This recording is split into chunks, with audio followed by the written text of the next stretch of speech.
आपला सहकारी प्रतिनिधी रिद्धेश हातीम हा अशाच एका बोटीमध्ये आहे, जी बोट उलटली तशाच एका बोटीमध्ये आपला प्रतिनिधी रिद्धेश हातीम आहे। फक्त आणि फक्त पुढारी न्यूज आपल्याला ही दृश्य दाखवतंय। पुढारी न्यूजचे प्रतिनिधी रिद्धेश हातीम हे अशाच एका बोटीमध्ये आहेत। रिद्धेश, काय नेमकं तिथल्या प्रवाशांचं म्हणणं आहे? कशा प्रकारे सुरक्षेची व्यवस्था करण्यात आली आहे? मुळात सुरक्षेची व्यवस्था आहे का? बोट चालकांचं काय म्हणणं आहे? कर्मचाऱ्यांचं काय म्हणणं आहे? कशी आहे नेमकी ही बोट?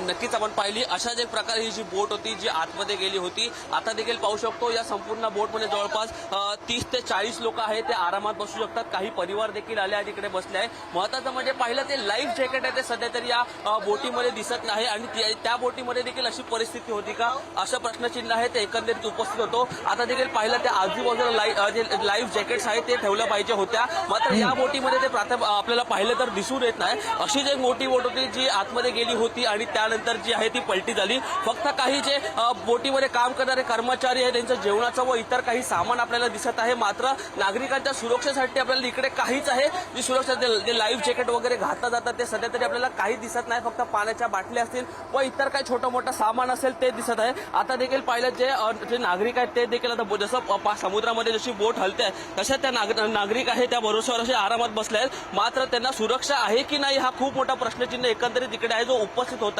आपण संपूर्ण बोटीमध्ये पाहिलं जी बोट आहे ती आता हळूहळू जी भरत चालली आहे। जवळपास बोटीमध्ये पाहिलं तर 20 ते 25 जण आहेत आणि अजून 5 ते 10 जण या बोटीमध्ये आहेत जे शिरू शकतात, मात्र बोटीमध्ये त्यांना सुरक्षा आहे की नाही हा खूप मोठा प्रश्नचिन्ह इकडे आहे जो उपस्थित होतो। दुसरीकडे जी बोट देखील आतमध्ये गेली तिच्याकडे देखील सुरक्षाचं काय आहे ठेवले की आले की नाही। दुसरीकडे आपण पाहिलं तर समोर देखील जी बोट येते त्या बोटीमध्ये देखील पाहिलं जे लाकडावरती साईडला जे जॅकेट असतात जे लाईफ जॅकेट असतात त्या देखील त्या बोटीमध्ये आहे ते दिसून येत नाही। फक्त नागरिकांची आसनाची व्यवस्था आहे तेवढीच करण्यात आली, त्या व्यतिरिक्त कुठलीच व्यवस्था आहे ती तिथे करण्यात आली। जी समोर जी बोट आली ती आता जी पाण्यातून आली आहे आणि त्या बोटीवरती देखील आपल्याला कुठलंच आहे जे लाईफ जॅकेट आहे ते दिसत नाही आहे आणि ही बोट आहे त्या बोटीमध्ये देखील कुठल्या लाईफ जॅकेट आहे ते आपल्याला एकंदरीत दिसून येत नाही। तुम्ही जे प्रश्न मांडताय ते महत्त्वाचे आहेत। लाईफ जॅकेट नाहीये, सुरक्षेचा प्रश्न काय हा प्रश्न आहे।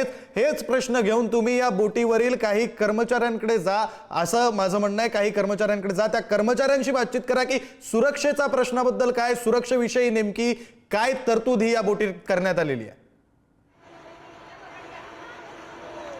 नक्कीच आपण पाहिलं तर जे कर्मचारी आहे ते बोटीच्या दुसऱ्या साईडला आहे। आता देखील पाहू शकतो की दादा जरा 1 सेकंड 2 मिनिटं दादा जरा हे कर्मचारी जे काम करतात बोटीमध्ये नागरिक की सुरक्षा के लिए कुछ व्यवस्था है कि नहीं? लाइफ जैकेट हाँ सब है, लाइफ जैकेट है, ये रिंग बुई है, ये राप बुई है, ये रिंग बुई इधर है। हाँ है, लाइफ जैकेट है, लाइफ जैकेट। दिखाओ जरा। नक्कीच आपण पाहिलं जे बोटीमध्ये काम करणारे कर्मचारी त्यांचा असा दावा आहे की बोटीमध्ये जे लाईफ जॅकेट आहे ते ठेवण्यात आले, मात्र कुठे ठेवण्यात आले आपण पाहू शकतो एकदम बोटीच्या आतमध्ये आहे जे ठेवण्यात आले आहे। जिकडे बोट चालवतो जो व्यक्ती त्या परिसरामध्ये आहे जे सर्व लाईफ जॅकेट आहे ते ठेवण्यात आले।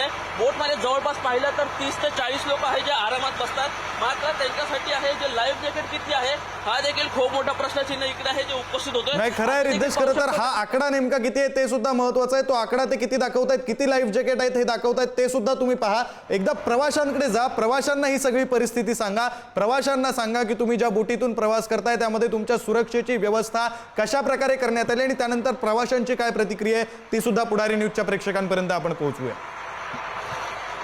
आपले प्रतिनिधी रिद्धेश हातीम हे स्वतः एका अशा बोटीमध्ये जी बोट आता काही वेळापूर्वी बुडालेली आहे आणि ते प्रवाशांशी संवाद साधतायत, आपण पाहूया।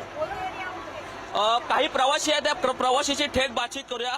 दादा क्या कहेंगे, थोड़ी देर पहले एक जो अंदर जो बोट गई थी वो बोट उधर पलटी हो चुकी है, उनके सुरक्षा देखिए खूब मोटा सवाल है। अभी आप देख सकते हो आजू बाजू किधर हो वो लाइफ जैकेट वगैरह दिख रहे हैं, आपको सुरक्षित महसूस हो रहा है क्या?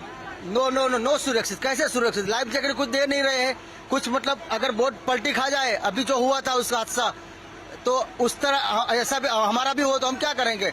इसलिए सुरक्षा बोर्ड को उसका देना चाहिए हमको, ठीक है? तो हम लगता है हमको वापस चला जाना चाहिए, ऐसे नहीं करना चाहिए, सुरक्षा पहले होनी चाहिए। जो पलटी मार गया बोट नक्कीच आपण पाहिलं जे नागरिक आहेत ते आता जे आपण पाहू शकतो बोटीमधून उतरताना आपल्याला दिसत आहे। त्यांचं असं मत आहे की जर बोटीमध्ये सुरक्षा नसेल तर त्या बोटीमध्ये आम्हाला सोडून नहीं चाहिए, सुरक्षा पहले चाहिए हमको, हमारी लाइफ पहले चाहिए, पहले लाइफ फिर पानी। अब महोत्सव तो बहुत करेंगे, अगर जिनकी नहीं रहे तो क्या करेंगे? सुरक्षा पहले चाहिए हमको। नक्कीच आपण पाहिलं नागरिक हे देखील ते घाबरले आहेत. जी घटना झाली ती देखील हम अहमदाबाद बहुत गुजरात से आ रहे हैं, घूमने के लिए बम्बई आ रहे हैं, लेकिन सुरक्षा ही नहीं हो तो क्या करेंगे हम।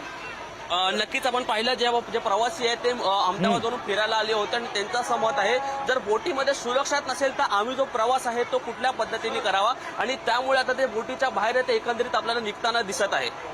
नाही, खरं आहे रिद्देश, कोणीही असलं तरी सगळ्यात पहिली प्रायोरिटी, सगळ्यात पहिला मुद्दा असतो तो म्हणजे सुरक्षेचा. आणि एखादा व्यक्ती ज्यावेळी फिरण्यासाठी जातो किंवा कुठेही असतो, जेव्हा एखादी कंपनी व्यवसाय करते, व्यावसायिक तत्वावर एखादी बोट चालवते, तेव्हा सुरक्षा ही सर्वतोपरी असते.